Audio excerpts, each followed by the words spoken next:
Je sais pas si tu y crois, mais moi, je te jure qu'il s'est passé un événement surnaturel ce soir-là. On était à Héberville, au Lac-Saint-Jean, c'est le village de Félix Girard, un jeune fan des Quatre-Chevaliers-Essarts parti trop tôt, à 13 ans, dans un accident de VTT. Je repensais souvent à ce message-là que Félix m'avait écrit sur Messenger. Je l'avais rencontré aussi au tournoi Bob Bissonnette à Québec, puis il m'avait répété la même chose. « Salut Renaud, t'es mon idole. » Comment rester insensible face à un petit gars aussi passionné qui me démontrait autant d'amour et d'admiration? Après son décès, il fallait que je me raisonne parce que j'allais souvent réouvrir la conversation Messenger que j'avais avec lui, puis j'avais juste envie d'y écrire « Salut Félix, comment ça va? » en espérant qu'il allait me répondre qu'il était bien là où il est, t'sais. Mais ce soir-là à Héberville, j'ai l'impression qu'il nous a répondu d'une autre façon. Faut dire que son père, Luc Girard, jouait comme receveur de l'autre côté. Au 10e rang, le receveur, Luc Girard. Puis au début, j'avais l'intention de faire un hommage à Félix lors de la présentation de son père, mais au moment de serrer la main, j'ai comme changé d'idée en me disant que le show des Quatre-Chevaliers, c'est fait pour rire, puis on pleurera à la fin, tu sais. C'est une grosse coquille, ça, man? Ça, tu savais que c'est comme si t'avais 2 portes de garage pour rentrer un Mini Cooper, hein? Finalement, la fin du match a pris une tournure que jamais j'aurais imaginée. Pour vous le résumer rapidement, la partie commence, c'était déjà pas comme d'habitude. Greg, notre lanceur partant, était pas du voyage parce qu'il s'était blessé. Donc, c'est notre backup Gabriel qui devait avoir le départ, lui qui se rétablissait d'une blessure qu'il n'avait pas lancée depuis plusieurs mois. Disons que c'était l'avant-dernier match de la saison, puis il y a des années que le roster finit plus magané que d'autres, ça n'en était une. Commencez à me stresser, mais allez jouer, Colin. Fait que Gab commence le match pas mal moins bien qu'on l'aurait espéré, et après une demi-manche de jeu seulement, c'est déjà 3-0 pour Héberville.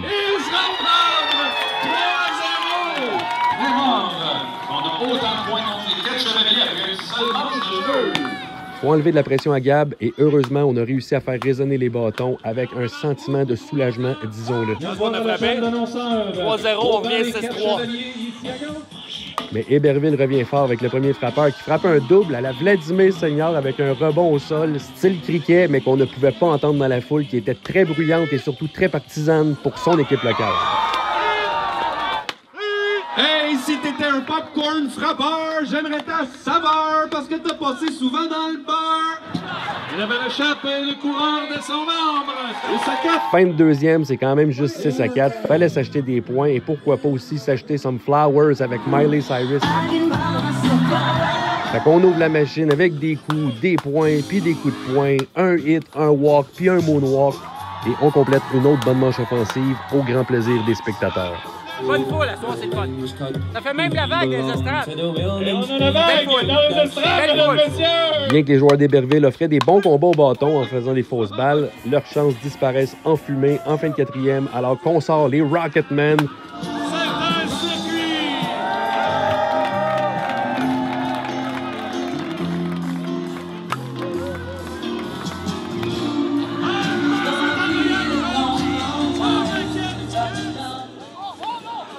Et juste au moment où est-ce qu'on se disait que tout allait beaucoup trop bien pour nous au bâton, Steve se fait atteindre direct sur l'os du genou. Ça avait l'air de faire bien mal. Et malgré le haut pointage en notre faveur, tout le monde avait l'esprit à la fête pour débuter cette dernière manche, sauf notre receveur Steve Côté, qui nous confirme pour la première et la seule fois en 8 ans de carrière qu'il est incapable d'aller derrière le marbre pour finir le match.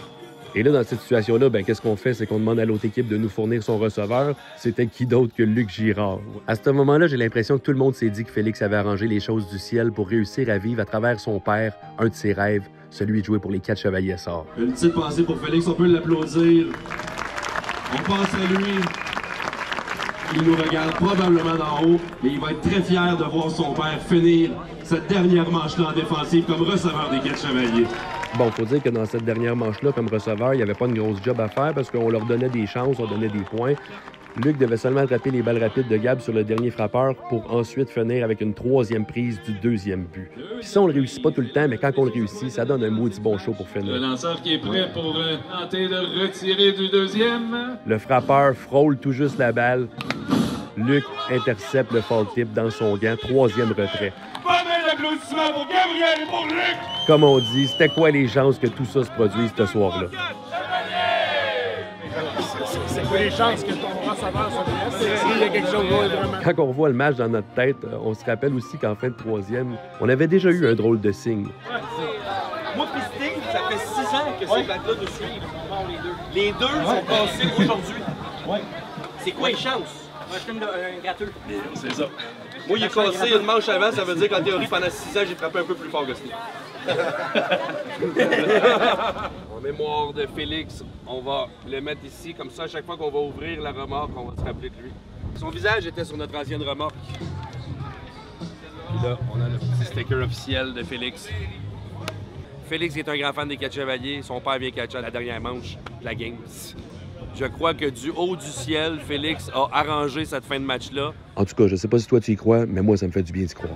Les 4 chevaliers, on est en période de booking, donc si vous voulez nous inviter dans votre région, vous pouvez nous écrire à info@les4chevaliers.com ou sur notre site internet dans la section Contact. Et on se revoit cet été sur un terrain de balle près de chez vous.